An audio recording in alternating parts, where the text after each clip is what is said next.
All right, still staying on this slide here. We'll talk about two other things. A lot of times you can change a contract once it's formed. We can change the contract if both parties agree.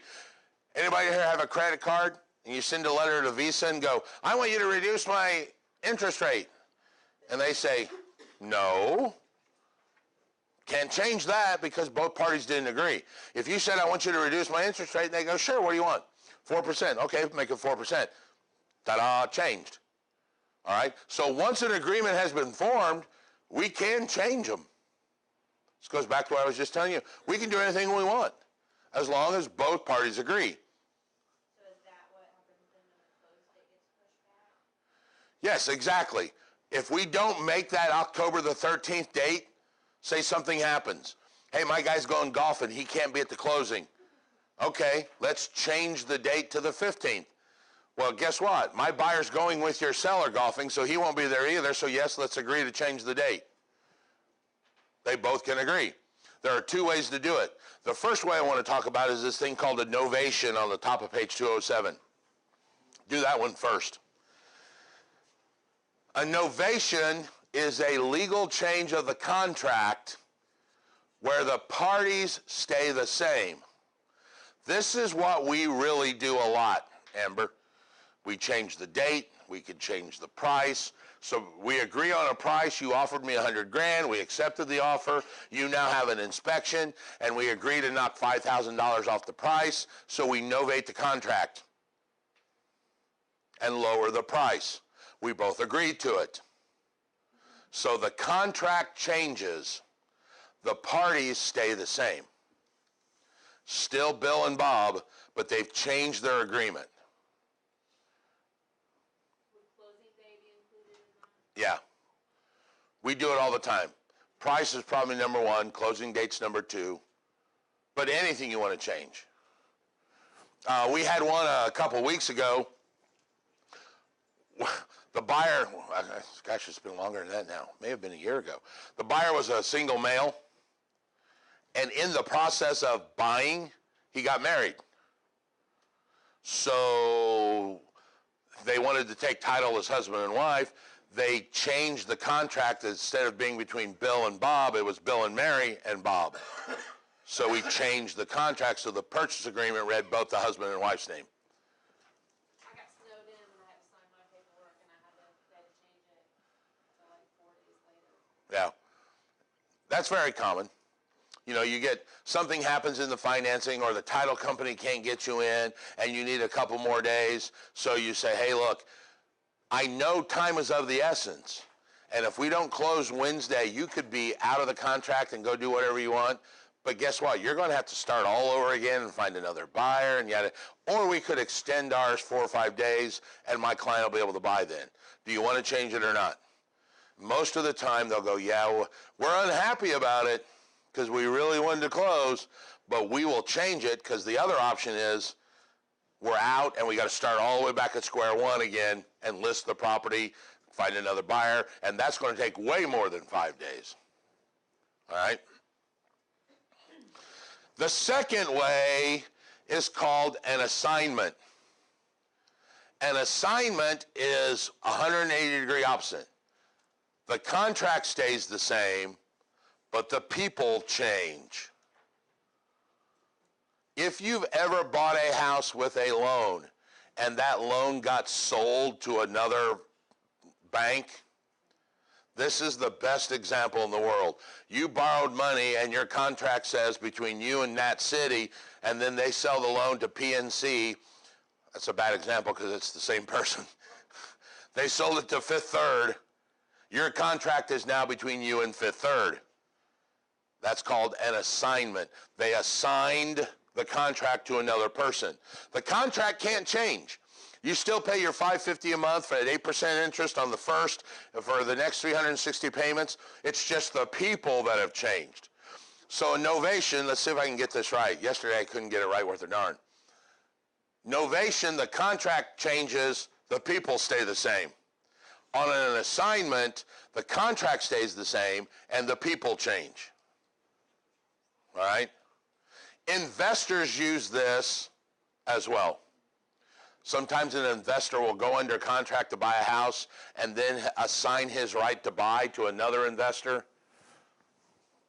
for a fee. We call that bird dogging. The Real Estate Commission doesn't really like that.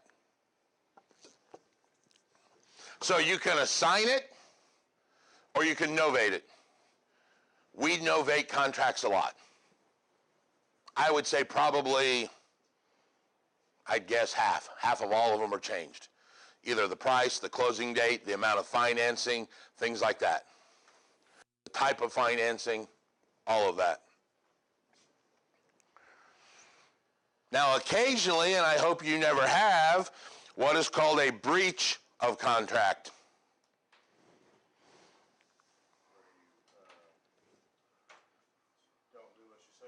Right. If you fail to uphold your end of the bargain, a breach of contract. A breach is any violation of one of the terms, any of the terms that you agreed upon. Okay? Most notably, it's the closing date. That's one.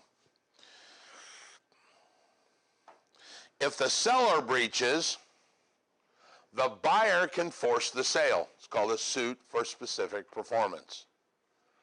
That's what we were just talking about. If your seller decides that, you got to advise him, dude, you are subjected to potentially a lawsuit. You better contact an attorney. And guess what?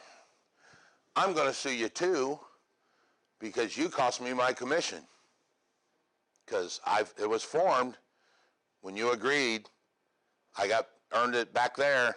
You're not closing. That's not a valid reason. I can sue for specific performance and get paid as well. Yes. I've threatened it a lot of times. I had one guy that was a short sale, and we're not going to go into what that is right now, but basically it was one of those things where his wife left him, the kids left him, he lost his job, and I felt sorry for the guy because, everything just went to heck in a handbasket in his life, and he had moved out, got an apartment, left the house vacant. We agreed. I listed his house, sold it, got an offer, all of that. The day of closing, 10 o'clock rolls around. He didn't show up. I called him. I'm like, what's going on? And he was like crying. Oh, I can't do it. I miss my family. If I sell the house, that's my last connection. I'm like, dude, sorry, but you're under contract. And if you don't show up in the next hour, they're already said they're going to sue you. And I'm going to join their suit and sue you as well. I said, here's what you need to do. Sell the house, make a clean break, move on. So he showed up to the closing about 45 minutes later. And you guys ever seen mortgage documents or sales documents with like little teardrops on them? Yeah. I'm not mean.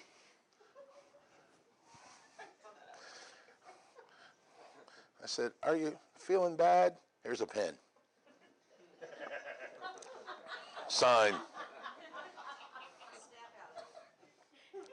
Yeah. It was good advice. That was the best advice I could give my client. He was potentially opening himself up to a lawsuit. I should have given him that information, and I did. And then I had the little kicker on that I'm going to join that lawsuit as well.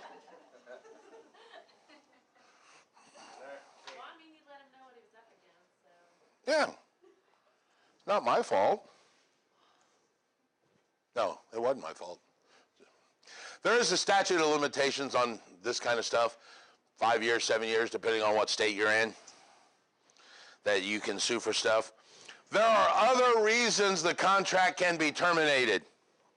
They're on the list of 207. Partial performance. Another one is called substantial performance. A lot of times builders will use substantial performance. Hey, we're not finished with the house yet. We can't put happened when we bought our very first house from Davis Home back in '98.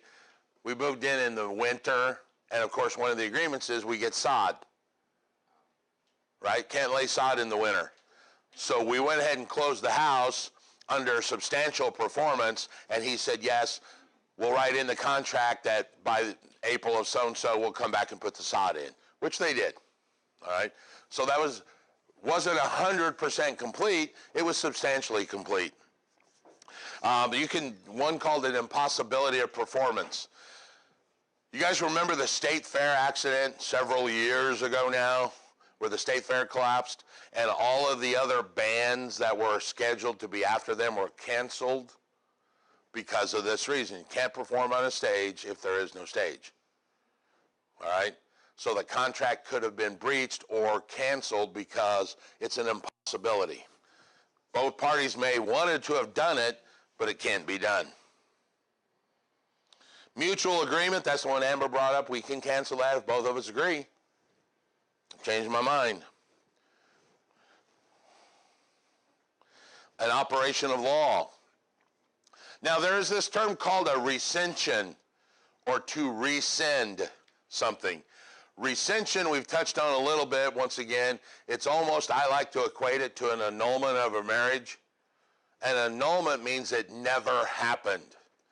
All parties go back to the original position. So does a rescission if they rescind the offer. Can a buyer rescind the offer and the seller keep his earnest money out of spite? Yeah. Okay, let's go back and define that again. No, because they both have to agree to rescind, right? No, a rescission, maybe I didn't say that part. A rescission is any time up until it's accepted. I gave you my golf story. They rescinded the offer. It's as if it never happened. So they can't keep earnest money. All right? There's a difference between a mutual release, and let's go back to the analogy. Maybe I didn't hit it hard enough. An annulment means you were never married. What's a divorce mean? You were married, now you're not.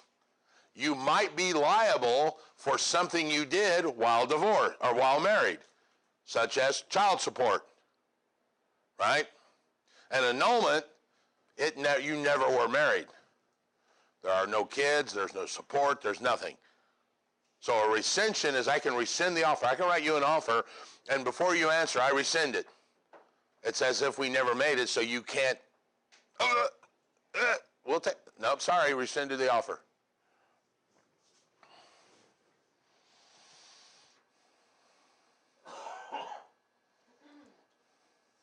There's all kinds of contracts we use.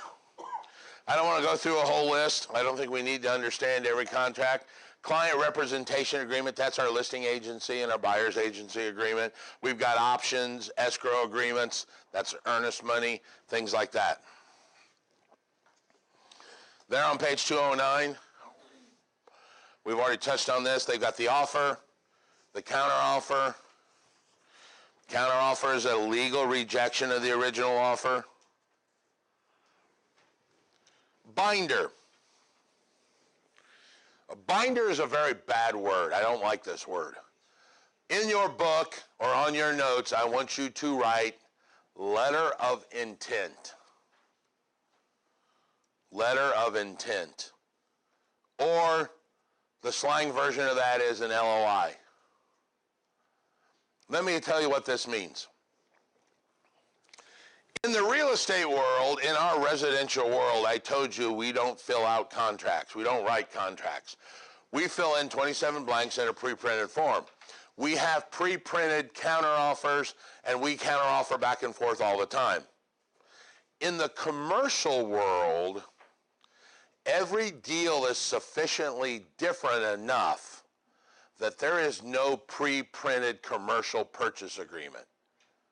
Most of your big companies like Cushman and Wakefield and Marcus and Millichap have an attorney on staff. And they write a contract every time. All right? Well, that can get to be expensive if you've got your attorney writing 27 counters. So what a lot of commercial agents do is use this thing called a letter of intent or an LOI. It is a hypothetical game of what if. What if I offered you $1 million and we pay the closing and you do the environmental and we close in October and I'm wearing a yellow turtleneck standing on my head? Would you take the offer? He then counters back and goes, well, what if you paid us $1.2 million wearing a red turtleneck? We'd do the offer. then we go back to him, well, what if we pay 1.1 million and everything else is fine? And he goes, yeah, we'd probably do that. Now you take those bullet points to the attorney and go, write me an offer with these 37 bullet points in it. He writes one offer. You go back and say, here's our offer. And they go, ta-da, we'll take your offer very first time. Of course you did, because we pre-negotiated all the bullet points in this deal. It's an intent to make an offer. So it's a letter of intent. Very common. They call it a binder in the book. The reason binder is a very bad word is because legally I could go back to that guy and go, here's our offer with those 37 points, and he goes, we've changed our mind, we're not going to take it. But you signed the letter of intent. It is not legally binding. It's not an offer. It's an intent to make an offer. You are just talking about the bullet points. So binder is a bad word because it's not binding. The letter of intent's not binding. It's just an intent for us to make an offer. It's kind of like two people sitting around the bar saying, yeah, what if you did that? Yeah, that'd be cool if you did that. It's not really an offer yet until I actually make you the offer. We just talked about, pick me up at 8, how about 9? No, okay. Then you call and go, hey, I'll pick you up at 8, we'll go to the concert. There's the offer. All that other stuff in advance was just an intent to make the offer.